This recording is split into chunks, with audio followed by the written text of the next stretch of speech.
pasti lu kan nyangkutnya kepada kenapa sekarang susah nyari striker gitu kan? Iya. Kan? Kata siapa?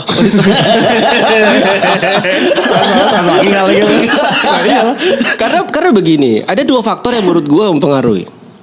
Dan ini yang sering luput. Kenapa gue bilang ini? Karena di sini kalau gue sana. Iya. Jadi gue ini ya. Ini orang Salatiga dekat sama Sri Mula sih susah. Kalau misalnya itu ini ya.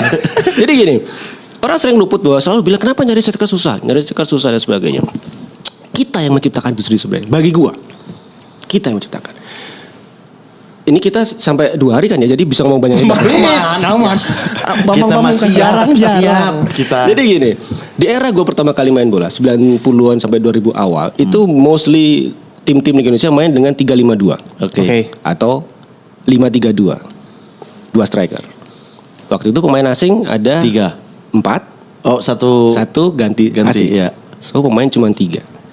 Dengan pemain 3, maka logikanya yang dipakai itu adalah 1 stopper, 1 gelandang, 1 striker. Betul? Iya. Jadi pelatih tahu kan ya? Kira-kira itu. Artinya akan ada 1 sisa slot striker untuk main lokal gitu. Oke. Benar Di gak? semua klub. Di semua klub. Kan gak mungkin nyari 2 striker asing. Terus tengah siapa gitu. Kan tim mau menjaga balance-nya itu berarti kan. Keseimbangan ya. Gitu. Nah kemudian kalau kenapa gue bilang tadi efeknya dari kebijakan itu 2007 itu ada kebijakan yang menyatakan bahwa klub boleh menggunakan 5 pemain asing dan 5-5-nya boleh main. Oke. Iya benar. Pernah dengar? Iya. Dan ketika lu punya kesempatan menggunakan 5 pemain asing, maka coba posisi mana yang lu akan pakai? Striker 2, Striker 2, gelandang 1, gelandang 1, back 2. selesai. Akhirnya kemungkinan untuk pemain muda main di striker itu semakin sulit karena 2 strikernya asing. Dan sekarang formasinya 1 striker Nah, lagi. dulu sampai sana. Dan ketika lu sign pemain asing, mungkin gak lu kan dudukin pemain cadangan? Gak mungkin kan? Mahal. Akhirnya kita pernah dengar ada duet maut yang namanya Christian Gonzalez, Oscar Aravena misalkan. Kemudian ada dulu di Persib ada Hilton Morera, Bastos misalkan. Jadi tim-tim besar itu menggunakan pemain asing. Nah itu semakin membuat posisi striker itu tidak pernah dicita-citakan oleh pemain di Indonesia gitu. Karena peluangnya sulit. Mending di sayap. Nah kemudian berkembangnya waktu membuat skema sepak bola itu berubah menjadi 4-3-3. Nah di mana akhirnya cuma 1 striker nih. Nah dari sana kemudian pemain lebih suka Main di minggir, sayap, main di iya. sayap. Banyak banget kalau pemain saya. Makanya itu yang membuat sebenarnya kalau yang masalah sistem formasi mungkin itu memang sudah alamiah ya karena memang itu perkembangan zaman. Tapi masalah kebijakan yang 5 orang itu bagi gue itu kesalahan. Dan 2009 gue pernah ngomong di sebuah media, gue nulis kemudian dikutip oleh media bahwa gue mengkritik kebijakan liga menggunakan 5 pemain asing waktu itu.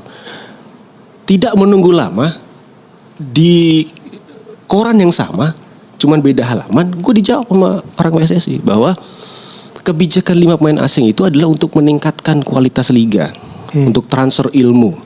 Bahkan ada komentar yang quote on quote menyindir ya bahwa Bambang ngomong gini karena dia takut bersaing. Padahal sebenarnya yang ada dalam pikiran gue adalah bagaimana masa depan tim nasional nanti gitu. Udah memprediksi itu ya. Karena begini, gue merasakan dari let's say 99 sampai 2009 itu pemain nasional itu aja, terutama di striker ya. Dan banyak orang komplain, kenapa sih yang di timnas strikernya cuma Bambang, Boas, Budi, Ali gitu. Yang lain mana gitu. Bukan karena yang lain mana, tapi nggak ada yang mau main striker karena nggak ada yang main di liga gitu. Itu permasalahan. Dan gue dan teman-teman striker gue itu merasa capek sebenarnya karena liga selesai, TC Timnas selesai balik ke liga. Jadi ada kejenuhan di sana dan gue pikir bahwa kalau ini seperti ini terus maka pada suatu titik nanti ketika gue udah selesai masa gue di tim nasional kita akan kehilangan pemain-pemain lagi nih. Jadi gue lebih berpikir ke sana sebenarnya bahwa harus ada orang yang bisa gantiin kita nih, yang harus siap gantiin kita. Cuman salah persepsi dari mereka yang memegang kebijakan berpikirnya bahwa orang ini takut kesaing pemain asing makanya dia minta dikurangi. No, bukan itu. Berarti kuncinya untuk kita mau berbicara 10 tahun lagi, ya sekarang harus memang dirubah ya? Enggak ya, kalau masalah Kalau sekarang kan udah sulit nih, karena efek kebijakan dari yang beberapa tahun lalu, gitu kan.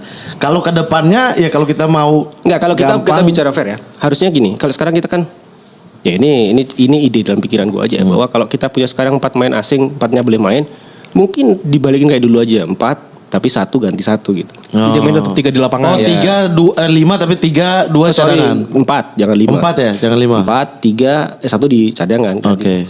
Karena nanti ketika kemudian misalkan striker asing atau playmakernya dia nggak perform kan gantinya lokal. Nah sekarang udah mendingan, sekarang ada di Persija ada Aji misalkan, kemudian ada Dendi misalkan. Bahkan siapa Kremencik cadangan kemarin berapa kali. Itu mau nggak mau memberikan kepercayaan diri dan juga level permainan yang meningkat dari pemain lokal. Nah di era gue dulu memang banyak klub yang nggak gunain main asing striker. Iya. Makanya ada Ilham Jaya Kusuma, Channel Arif, Persita banget tuh. Iya. Lokal. Persija ada Aliudin Bang Pamungkas misalkan. Iya. Lokal ada Aliudin Gendudoni, Bang Pamungkas Gendudoni, Bang Pamungkas Budi Sarsono. Bahkan ketika Persija juara 2001, strikernya 4-4-nya tim nasional. Oh iya benar. Oh iya. 2001 striker Persija itu Gendudoni, Budi Sudarsono, Bang Pamungkas, Widodo Cahyo Putro. Itu mah timnas sama pelatih timnas gampang enak banget itu nggak perlu ribut sama pelatih sama pelatih timnas. Itu yang terjadi di era waktu itu. Kenapa kalau dibilang sekarang agak sulit ya, karena ada beberapa faktor. Jadi yang tadi kebijakan itu yang menurut gue kritik.